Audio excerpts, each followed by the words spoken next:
Frekuensi Super. Be accurate and stay connected. Somebody, I find you in the name of Jesus. It's done. I feel it. It is done.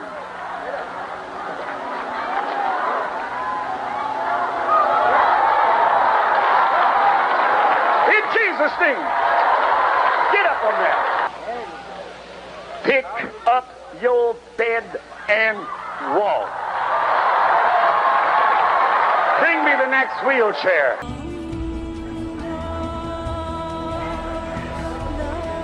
Lady, Jesus makes you completely whole. Come on. Don't doubt God. Don't doubt the Lord. You're not going to fall down. Come on. Come on. Come on. Amen. Father, in the name of Jesus, I command you, get up.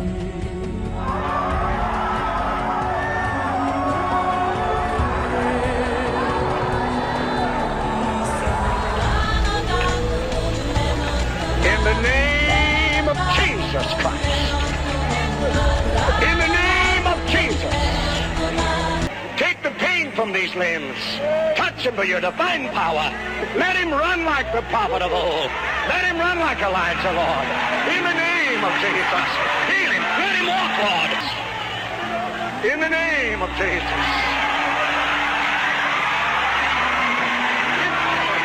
Well, I told you God would move that tumor.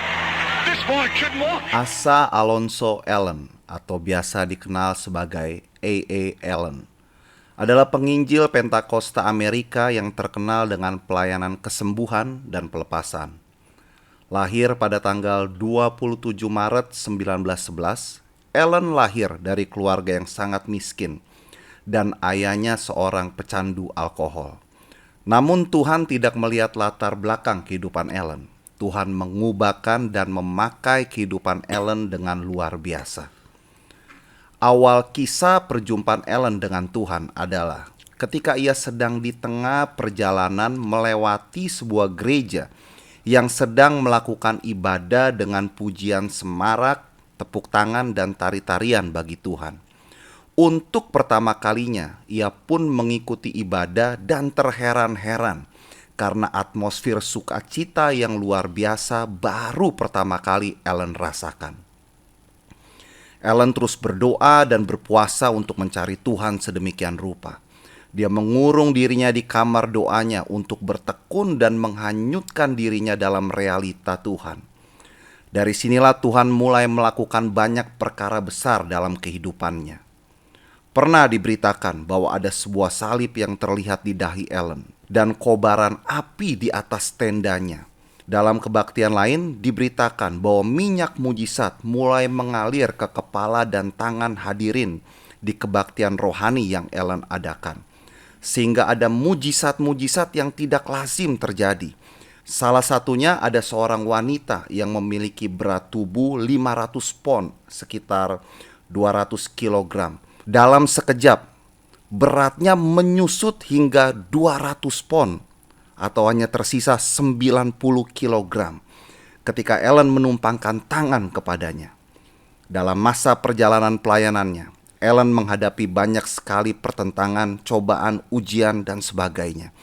Tapi terlepas dari apa yang sempat terjadi dalam kehidupannya dan akhir hidupnya yang kontroversial, namun mujizat kesembuhan dan kuasa dari Roh Kudus terus termanifestasi di setiap pelayanannya. Ia tidak pernah lelah bekerja di ladang Tuhan, melayani Tuhan dan mendedikasikan hidup bagi Tuhan. Sehingga pada zamannya ia menggoncangkan dunia dan membawa banyak orang mengalami perjumpaan dengan Tuhan. Pastor Stephen, A.A. Allen mengalami perjumpaan dengan Tuhan ketika ada suatu ibadah. Apakah benar, Pastor? Dampak dari suatu ibadah bisa mengubahkan kehidupan seseorang. Kalau kita memperhatikan apa yang ditulis di Alkitab, kita mendapati ada banyak orang yang memang mengalami zaman Tuhan ketika mengalami perjumpaan pribadi dengan realita Tuhan atau dengan keberadaan Tuhan. Demikian pula ketika seseorang ada dalam sebuah ibadah. Sudah sewajarnya dan seharusnya sebuah ibadah itu mampu menghadirkan realita Tuhan. Dan saat sebuah ibadah menghadirkan realita Tuhan, saya meyakini setiap jemaat yang ikut hadir di ibadah waktu itu pasti alami perubahan hidup. Kalaupun di tengah-tengah jemaat ada orang yang sangat keras kepala, keras hati, perjumpaan dia dengan hadirat Tuhan atau perjumpaan dia dengan realita Tuhan akan mengubah kekerasan hatinya. Sehingga dia akan begitu saja mempersembahkan hidupnya buat Tuhan. Iya. Sukacita yang Ellen rasakan pada waktu itu, Pastor, itu kan mengalir dari jemaat. Betul. Yang memuji Tuhan dengan Ya. begitu lepas, bersorak-sorai, penuh sukacita, menari-nari bahkan. Ya. Pertanyaannya, Pastor, apakah ibadah harus seperti itu? Ibadah tidak harus seperti itu, tapi ibadah bisa lebih heboh dari itu. Bisa lebih heboh dari itu. Ketika realita Tuhan tercurah, orang bisa mengekspresikan sukacita, roh terobosan, roh yang berkemenangan dalam hidup mereka itu dengan berbagai macam cara. Ya, orang mungkin menganggap, loh kalau kita ibadah ekspresif, heboh, rame, terus apalagi penuh dengan tari-tarian, sorak-sorai, apa itu ndak kacau? Loh itu ndak kacau. Itu adalah wujud dari pekerjaan Roh Kudus dalam hidup seseorang. Mungkin ada istilah lain yang berkata tidak tertib, Pastor. Pengertian tidak tertib di sini sebetulnya ketika kita mulai membiarkan ada orang-orang yang memanifestasikan perbuatan dagingnya. Atau lebih tepat lagi mungkin saya bisa memberi penegasan, istilah ibadah yang tidak tertib adalah justru ketika di tengah-tengah ibadah tersebut mulai bermanifestasi berbagai bentuk roh agamawi, roh yang lahiriah, yang manusiawi, sehingga mengakibatkan pekerjaan Roh Kudus ini terganggu. Yang suam begitu ya, Pastor? Justru ketika kita mendapati sebuah ibadah diam-diam saja, anteng-anteng saja, itu yang tidak tertib begitu ya, Pastor? menurut saya itu justru sebuah wujud dari ketidaktertiban. Karena kita sama saja seperti istilahnya apa? Memberangus pekerjaan Roh Kudus dalam hidup seseorang. Mungkin bagi sebagian orang dia merasa kurang nyaman ya, ketika dia mendapati ada jemaat yang wah teriak-teriak, sorak-sorak, nari-nari, loncat-loncat. Kenapa? Kenapa ada orang yang merasa tidak nyaman? Karena dia sendiri tidak bisa menikmati hal tersebut, tidak mengalami kelepasan yang sama. Iya. Dan sebagai akibatnya, karena dia mungkin sedang menyimpan banyak luka hati, menyimpan banyak kepahitan, persekutuan dia pribadi dengan Tuhan terganggu, maka begitu dia melihat ada orang mengalami kelepasan, orang mengalami kemerdekaan di dalam roh, sementara dia sendiri terus dikungkung oleh rasa tidak nyaman dalam batinnya, tentu dia akan berkata, wah saya nggak sreg nih dengan ibadah begini, saya nggak nyaman.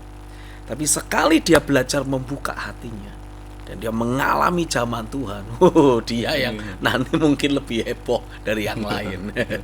Itulah kuasa dari suatu ibadah. Itulah ya, kuasa dari sebuah ibadah. Iya. Nah, jika kita kembali, Pastor, ke silsilah daripada Ellen ini sendiri, Pastor. Dia memiliki ayah seorang pecandu alkohol. Ya. Nah, tentunya kan biasanya, Pastor, namanya anak yang memiliki orang tua seperti ini membuat anak biasanya mengikuti jejak yang sama, Pastor. Tapi kenapa Ellen bisa berbeda, Pastor, dari keluarganya?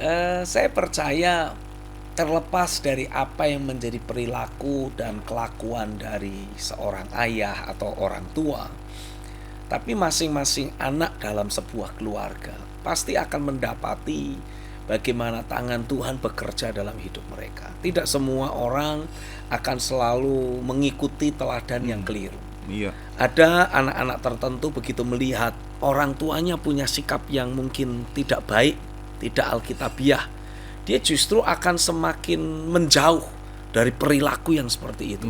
Dia mengejar hal yang berkebalikan, yang mengajarkan dia untuk hidup dalam kebenaran, mengajarkan dia mencari Tuhan dengan Iya. sungguh-sungguh. Saya pikir A.A. Allen adalah salah satu di antaranya. Ya, itu mungkin juga salah satu keputusan yang membuat dia akhirnya mendekat pada Tuhan begitu ya, Pastor. Betul. Jadi keputusan kita ini sangat penting. Terlepas dari lingkungan di sekitar kita itu mendukung kita untuk melakukan hal yang benar, mencintai Tuhan, mengejar Tuhan dengan gila-gilaan, mati-matian, habis-habisan atau tidak.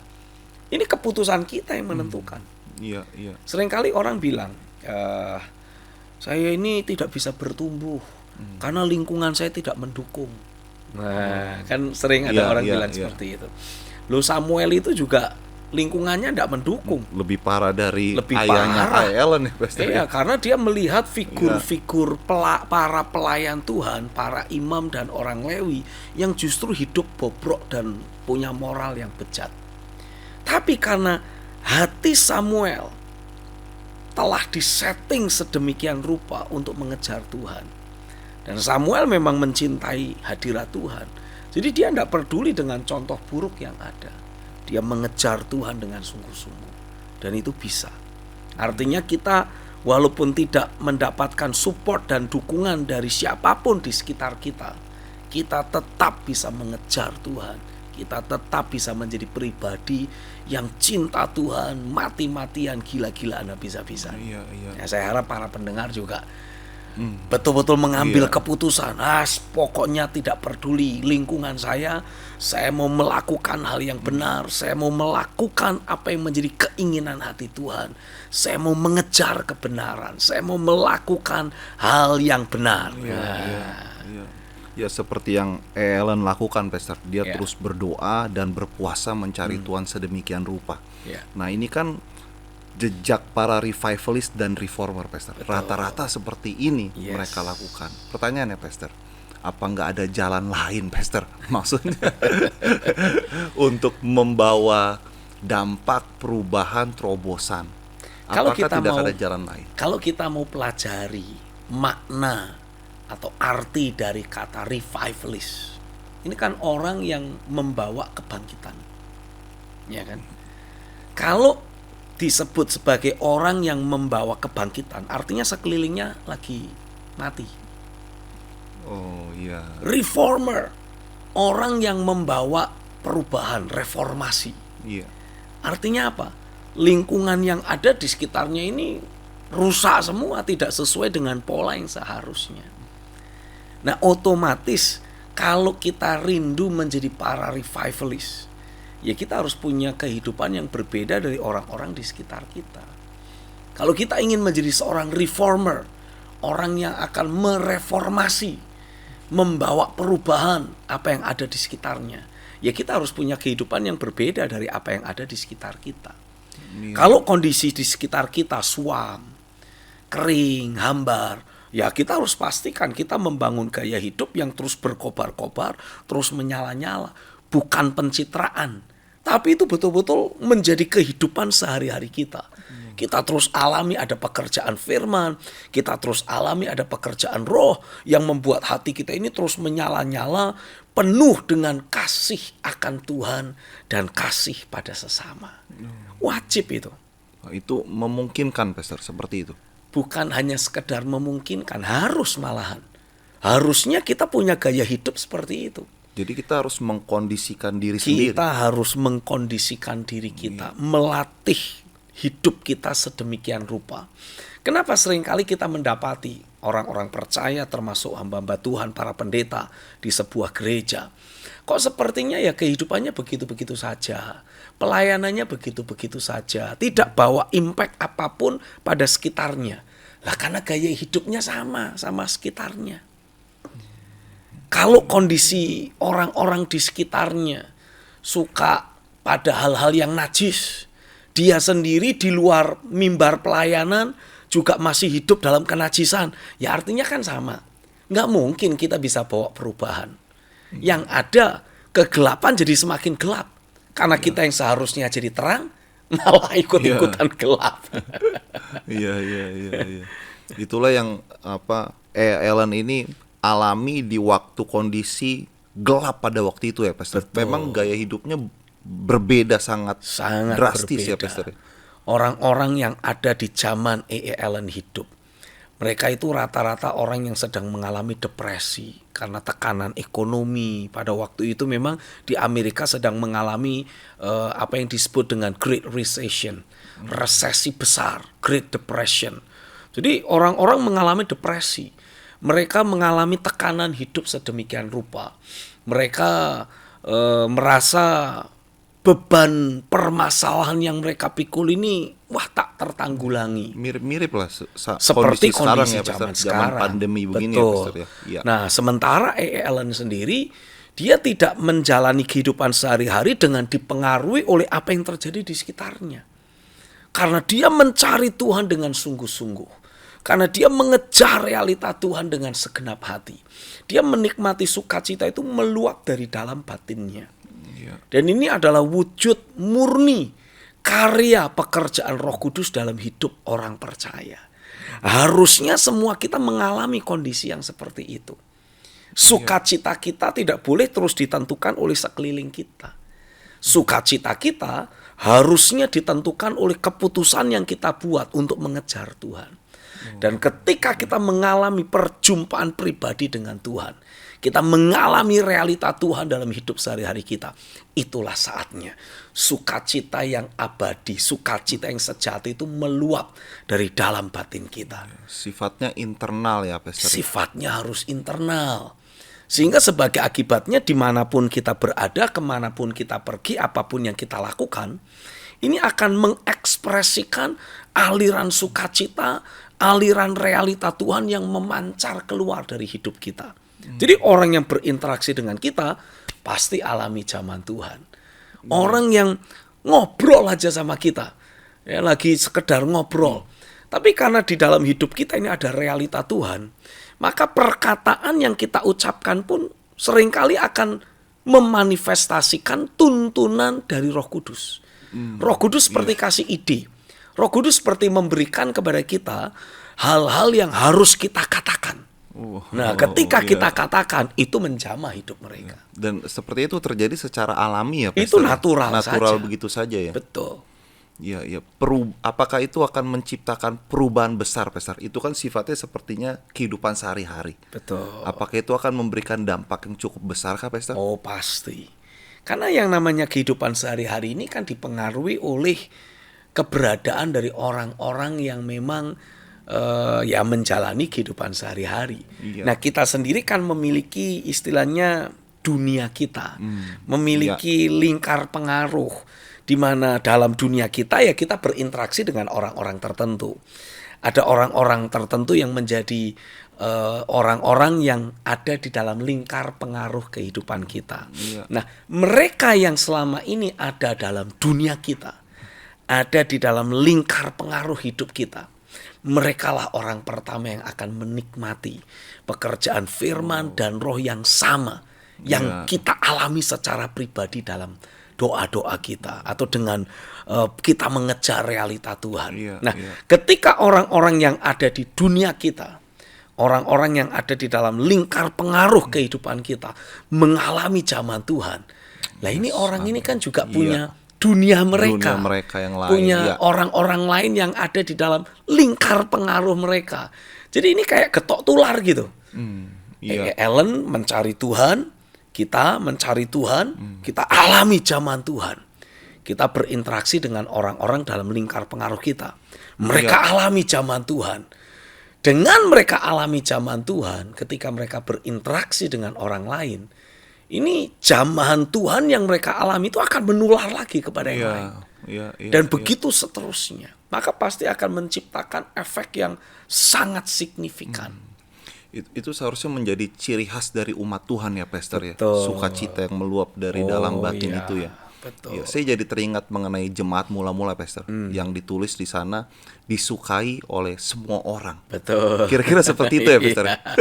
Iya.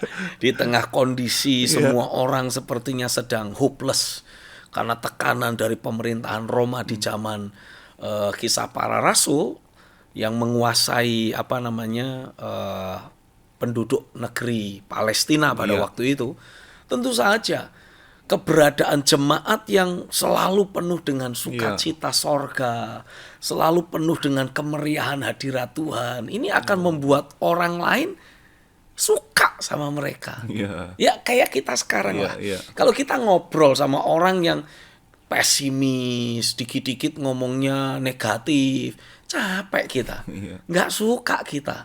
Tapi kalau ketemu orang yang wah selalu antusias, melihat segala sesuatu secara objektif dan optimis, kita suka dekat-dekat orang seperti itu.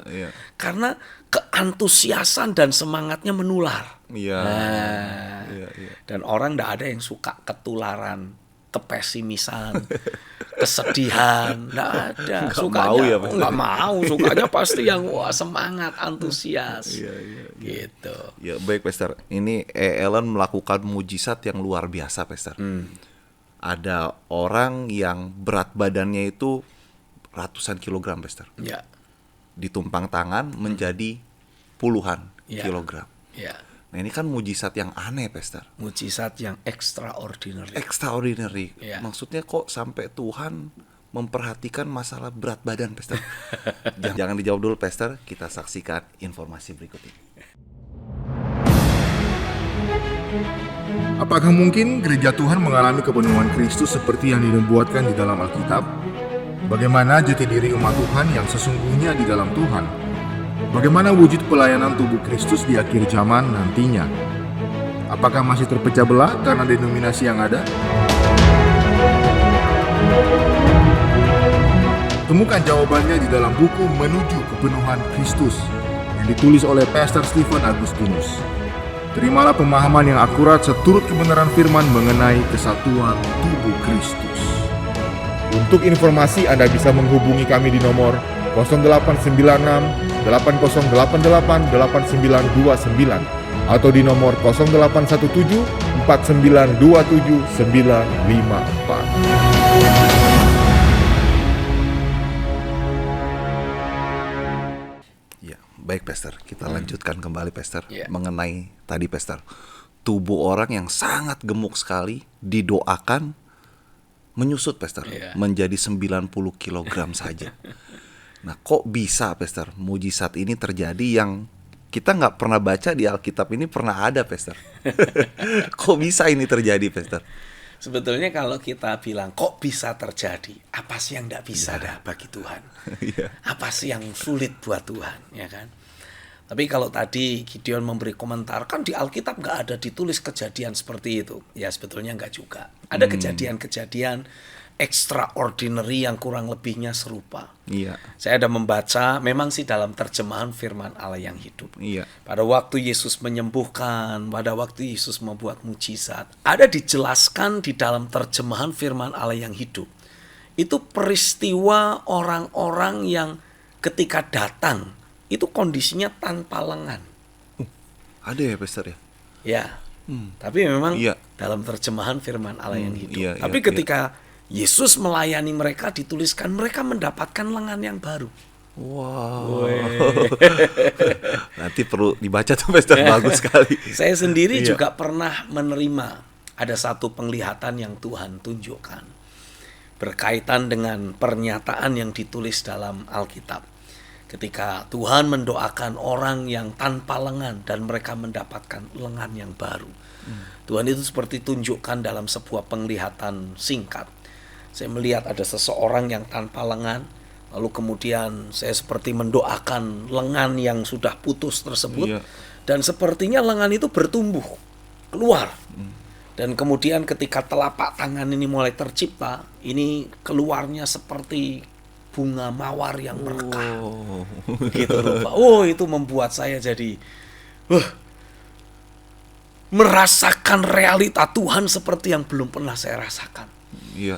Dan saya sedang terus mendoakan hal tersebut supaya betul-betul peristiwa seperti itu sekali waktu akan terjadi. Kita maksudnya begini, Pastor? Bolehkah kita berharap seperti itu, Pastor? Karena kan begini, Pastor, di tengah kemajuan zaman yang ada, Pastor, kita aja flu aja kan kadang-kadang ambil jalan cepatnya aja, Pastor. Ya kan? Ya ke apotik lah dengan dalil kan, ya Tuhan kan juga memakai sarana itu untuk menyembuhkan. Kasihan kan Pastor, orang sekolah pinter-pinter menciptakan obat, kalau kita nggak minum kan gimana gitu, sekolahnya jadi nggak sukses. Apakah mungkin kita berharap seperti itu, Pastor? Harusnya kita tetap mengembangkan takaran iman kita sampai sejauh itu. Karena Tuhan sendiri kan memberikan sebuah janji. Kalau engkau percaya kepadaku, engkau akan melakukan hal-hal yang sama seperti yang aku lakukan. Bahkan lebih besar dari apa yang aku pernah lakukan. Iya, amin. Karena aku kembali kepada Bapa, kata Yesus. Jadi sudah sewajarnya kita mengembangkan takaran iman kita, mengharapkan banyak mujizat terjadi. Saya yakin di sepanjang tahun yang baru ini, kita akan menyaksikan bukan pendeta hebat terkenal A, pendeta hebat terkenal B yang akan bikin mujizat. Tapi orang-orang percaya Amen, ya. akan betul-betul Tuhan pakai untuk membawa terobosan, bawa mujizat. Seperti di zaman Kisah Rasul dalam zaman jemaat Efesus. Wow, Yang ditulis dalam Kisah Rasul 19. Ya, Alkitab menuliskan bagaimana Paulus Tuhan pakai mengerjakan mujizat-mujizat yang luar biasa. Iya. Lu buat saya namanya mujizat itu udah Sudah luar luar biasa. biasa. Tapi ini ada spesifik. Istilahnya mujizat-mujizat yang luar biasa. Iya. Artinya ada mujizat yang dianggap biasa. Nah, Iya. kalau yang Tuhan pakai melakukan mujizat luar biasa itu Paulus. Nah, untuk yang melakukan mujizat-mujizat yang dianggap biasa, jemaat. Nah, saya percaya di sepanjang tahun ini kita akan melihat bagaimana jemaat dibangkitkan Tuhan dengan membawa takaran iman yang mengubahkan dunia, amin. mengalahkan dunia. Iya, iya. Mereka akan menumpangkan tangan atas orang sakit dan orang sakit akan disembuhkan, apapun penyakitnya. Mereka akan mengusir setan-setan dan setan akan pergi.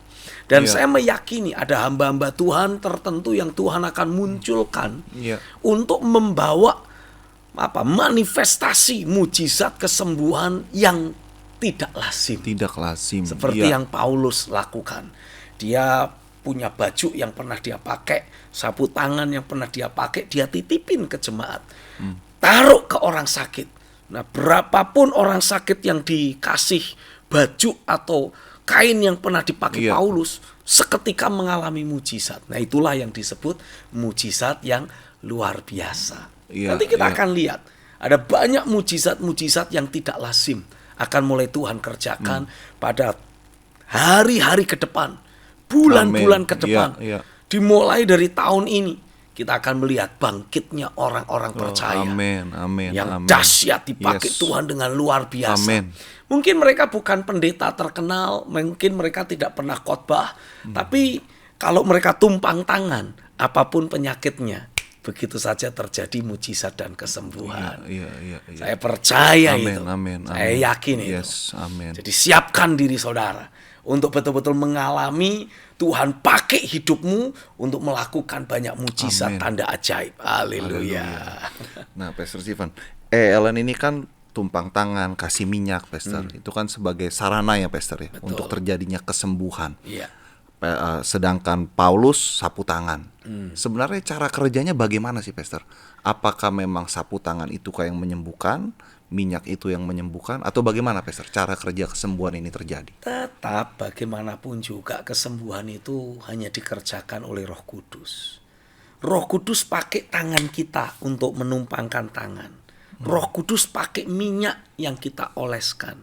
Roh Kudus pakai baju yang pernah dipakai oleh Paulus, lalu ditaruh ke orang sakit dan orang sakit sembuh. Itu cuma sarana. Oh, iya. Sama seperti Yesus, dia meludah, lalu kemudian Pakai dia tanah ya, Pak? pakai Iya. ludahnya itu untuk membuat kayak larutan tanah begitu. Iya. Lalu dioleskan ke orang buta, lalu disuruh untuk mencuci mukanya di kolam Siloam, dan begitu cuci muka, mujizat terjadi.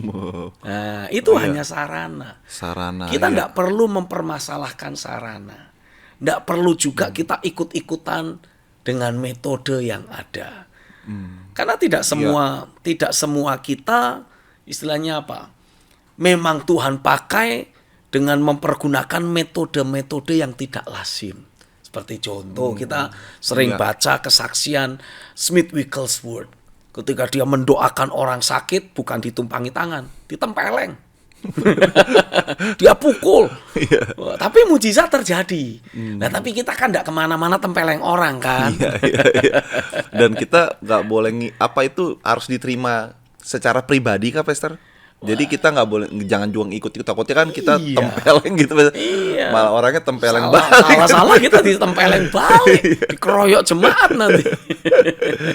Jadi harus paham ya, Pastor, ya, jangan ikut-ikutan ya. Jangan ikut-ikutan dengan pendeta lain.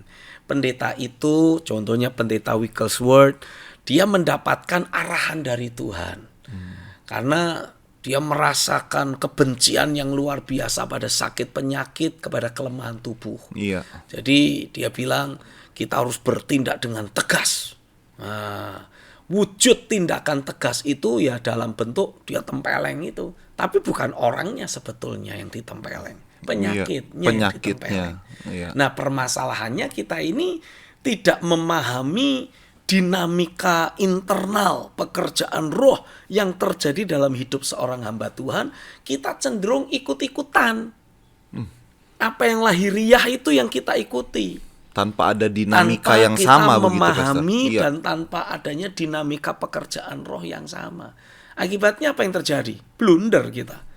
Kita main tempeleng orang-orangnya tambah sakit. Nggak sembuh. Tadinya cuma sakit gigi ditambah sakit kepala sekarang. Bisa blunder ya, Pastor, seperti itu. Pasti. Apalagi di tengah dunia media sosial sekarang kan, Pastor. Apalagi di tengah dunia medsos sekarang. Kita doa di satu desa terpencil, seluruh dunia bisa lihat. Iya. Karena faktor media sosial yang ada. Nah, jangan sampai kita sendiri juga jadi mempermalukan nama Tuhan lewat kebodohan dan ketidaktahuan kita. Iya. Hanya gara-gara kita ingin ikut-ikutan biar kelihatan keren. Wah. Orang yang sakit di di smackdown. Wah. Dalam nama Yesus. Wah, orangnya mati salah.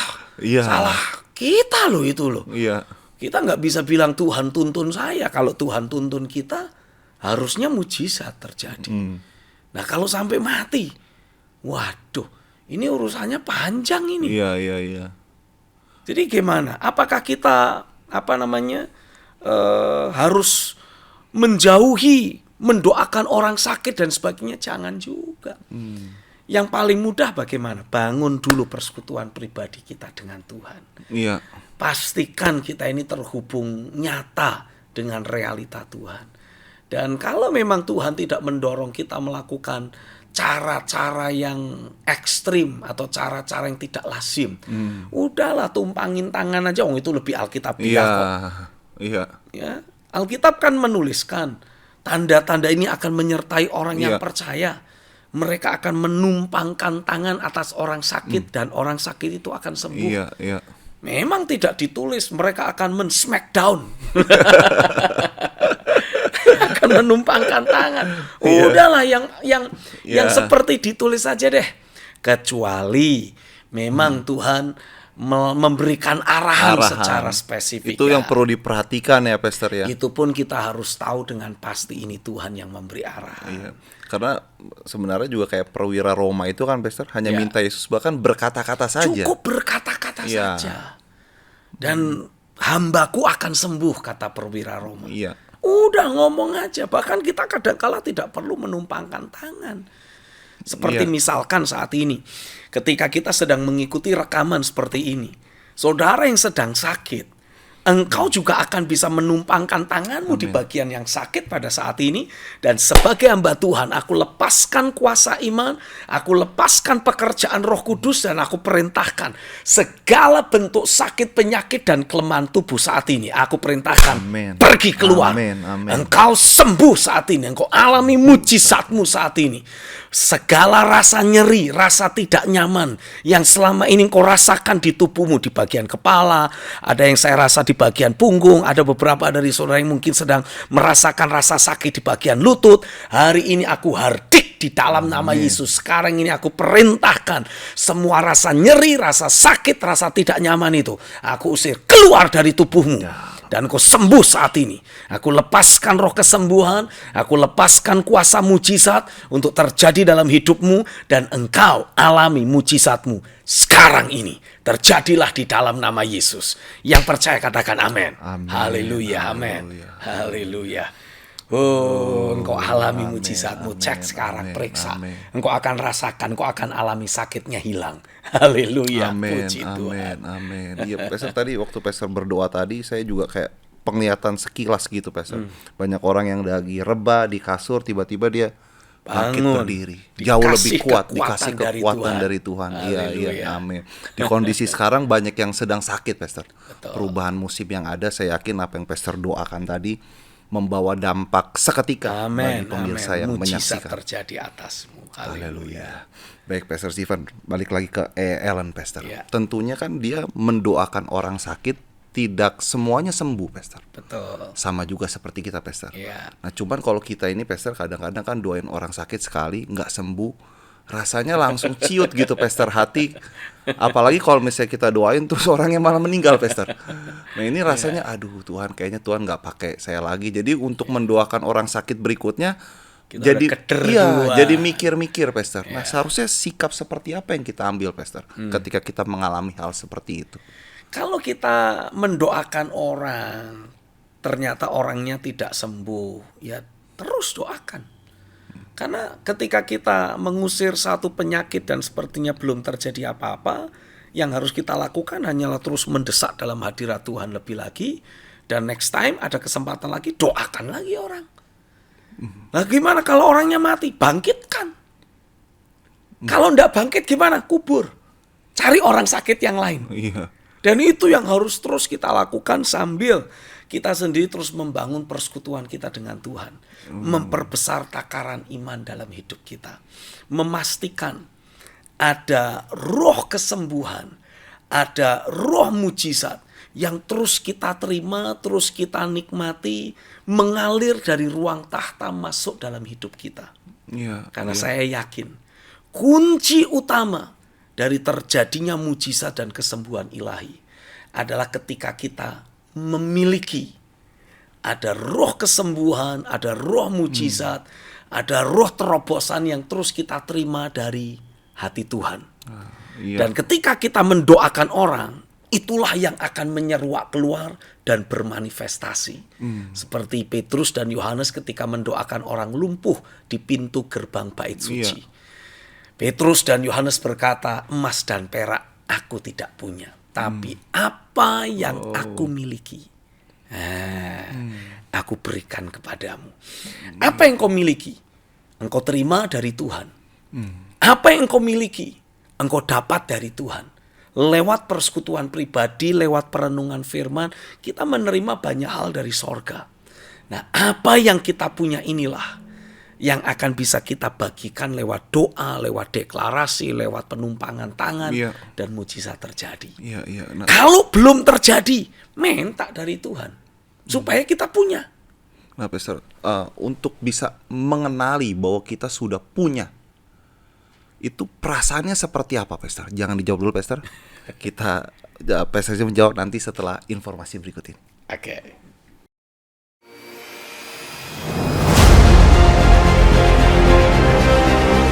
Apa itu bahasa roh sesungguhnya? Dan apa fungsinya bagi kita? Apakah bahasa roh itu sesuai dengan prinsip firman Tuhan? Atau bahasa roh itu harus berteriak-teriak, memukul benda tertentu atau melompat-lompat hingga lepas kendali?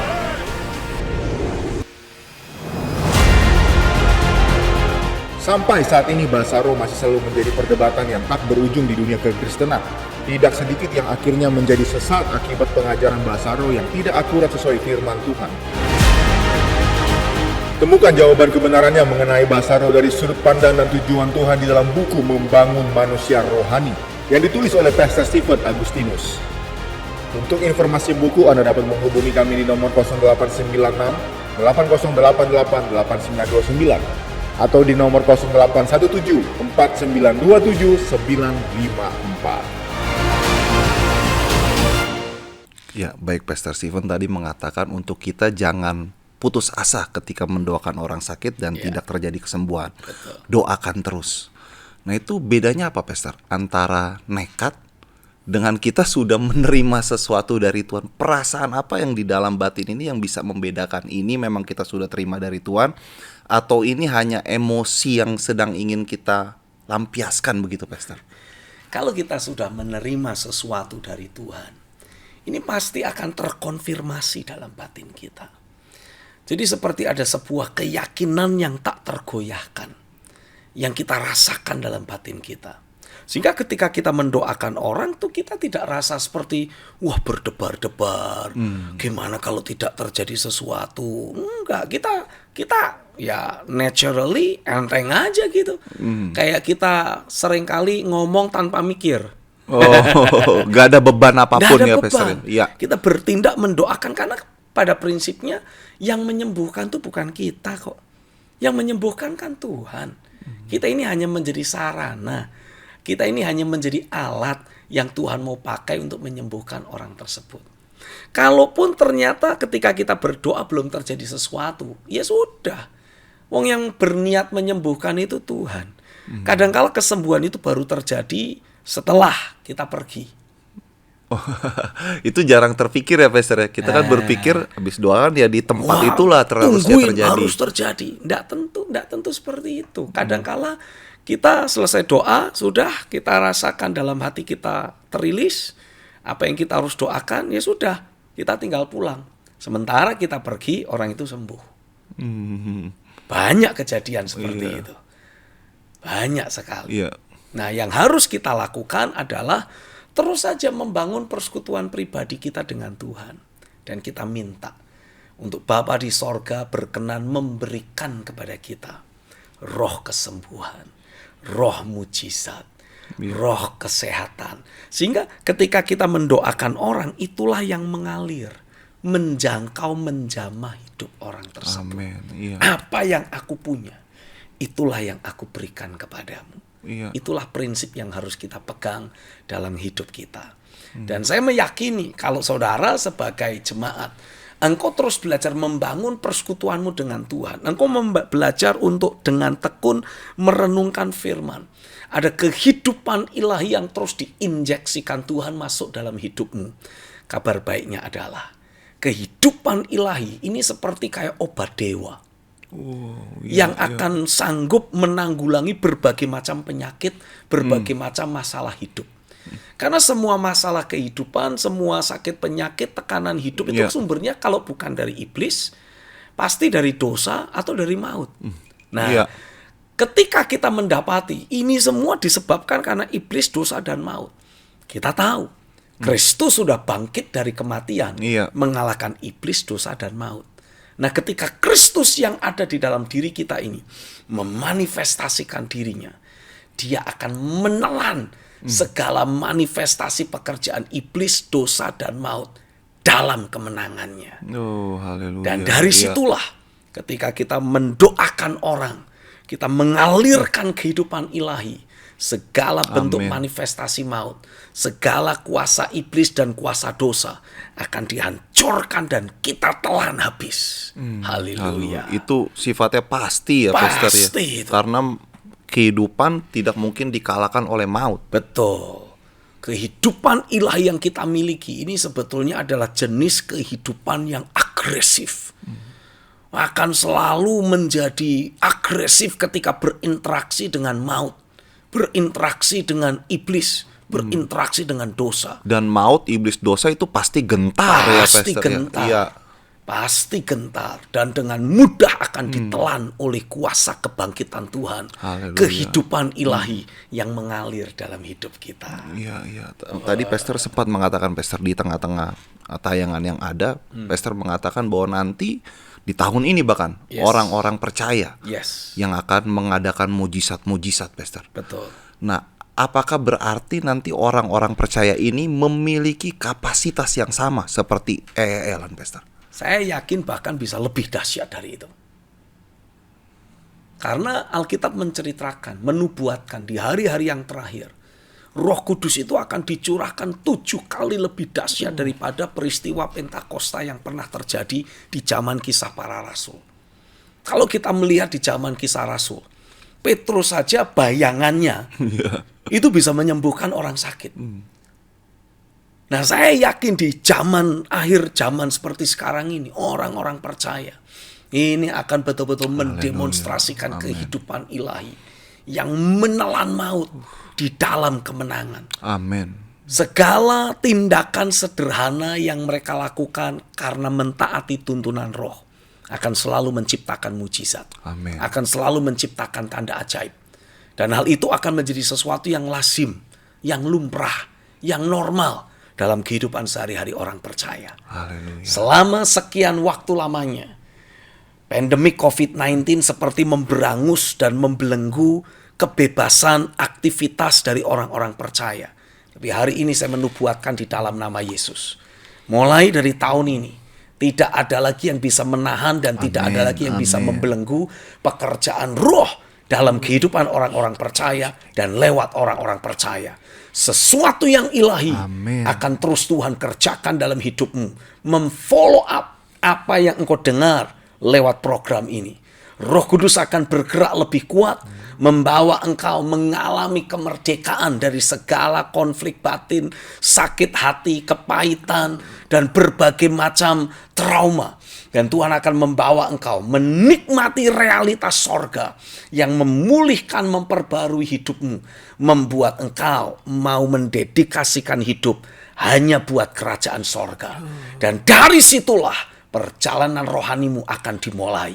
Engkau akan alami berbagai pekerjaan firman, berbagai penyingkapan firman, dan Roh Kudusnya akan membawa manifestasi Kristus bertambah nyata dalam kehidupan sehari-harimu. Dan lewat hidupmu sehari-hari, aku percaya kemuliaan sorga akan dinyatakan. Lewat hidupmu sehari-hari, saya percaya berbagai mujizat, tanda ajaib akan mulai terjadi. Aku meteraikan pesan firman ini di dalam nama Yesus. Terjadilah atasmu. Amin. Haleluya. Baik, Pastor Stephen, saya percaya dengan apa yang Pastor Stephen sampaikan tadi. Iman pemirsa dibangkitkan, Pastor. Amin. Mereka memiliki pengharapan bahwa masa depan mereka luar biasa. Yes. Tuhan akan pakai mereka melakukan perkara-perkara besar, yang lebih besar bahkan, seperti yang Yesus lakukan. Ketika ada banyak orang memprediksi tahun-tahun ke depan ada banyak krisis pangan, kita akan lihat umat Tuhan dipelihara Tuhan secara ilahi. Orang-orang percaya akan menyaksikan pemeliharaan Tuhan secara ilahi. Elia pernah dikasih makan malaikat. Jangan kaget kalau nanti ada banyak dari antara pendengar yang memberi kesaksian. Haleluya. Tuhan kirim malaikat untuk memelihara kehidupan sehari-hari mereka. Wow. Pemirsa, terus ikuti frekuensi sorga. Kita akan jumpa di dalam frekuensi sorga berikutnya. Be accurate and stay connected.